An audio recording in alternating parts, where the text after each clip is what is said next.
আসন্ন বাজেটে প্রায় ৩৫,০০০ কোটি টাকার উন্নয়ন বাজেট বরাদ্দ রাখা হচ্ছে স্বাস্থ্য খাতে।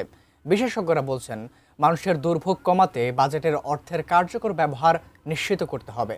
সেই সাথে দেশের বাইরে চিকিৎসা নেয়ার প্রবণতা কমাতে বাজেটে বেসরকারি খাতকে গুরুত্ব দেওয়ার তাগিদ খাত সংশ্লিষ্টদের। মাহাদি সেকেন্দারের রিপোর্ট। বৈশ্বিক মহামারী করোনা কিংবা চলমান হাম পরিস্থিতি চোখে আঙ্গুল দিয়ে দেখিয়ে দিয়েছে দেশের স্বাস্থ্য খাতের বেহাল দশা।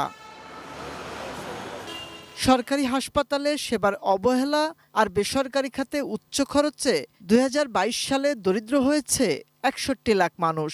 এমন বাস্তবতায় ২০২৬-২৭ অর্থ বছরে ৩৫,০০০ কোটি টাকার উন্নয়ন বাজেট বরাদ্দ রাখা হচ্ছে স্বাস্থ্য খাতে। তো সব মিলে বলতে পারি যে স্বাস্থ্য অর্থনীতির তবে বিশেষজ্ঞরা বলছেন, সঠিক পরিকল্পনার মাধ্যমে তার সুফল প্রান্তিক পর্যায়ে পৌঁছে দিতে হবে।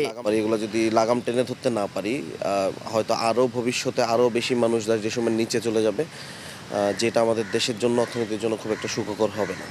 দেশের স্বাস্থ্যসেবার মান নিয়ে প্রশ্ন এবং বাড়তি খরচের চাপ থাকায় প্রতি বছর ১৯টিরও বেশি দেশে চিকিৎসা নিতে যান ৮ লাখেরও বেশি মানুষ। ফলে দেশের স্বাস্থ্যসেবার মান বাড়াতে বাজেটে বেসরকারি খাতে বিশেষ নীতি সহায়তার দাবি খাত সংশ্লিষ্টদের। গভর্নমেন্ট যদি এই বাজেটের কিছু অংশটা যদি প্রাইভেট সেক্টরের দিকে নজর দিত, তাহলে যেই পরিমাণে মানুষ বা টাকাটা বিদেশের চিকিৎসার জন্য খরচ করছে বা গভর্নমেন্টের দিকে চেপে যাচ্ছে, তাহলে এই সেক্টরটা বেশি উন্নত হতো। কর্মসংস্থানের পাশাপাশি স্বাস্থ্য খাতটা আরও বেশি জোরালো ভূমিকা রাখতে পারত।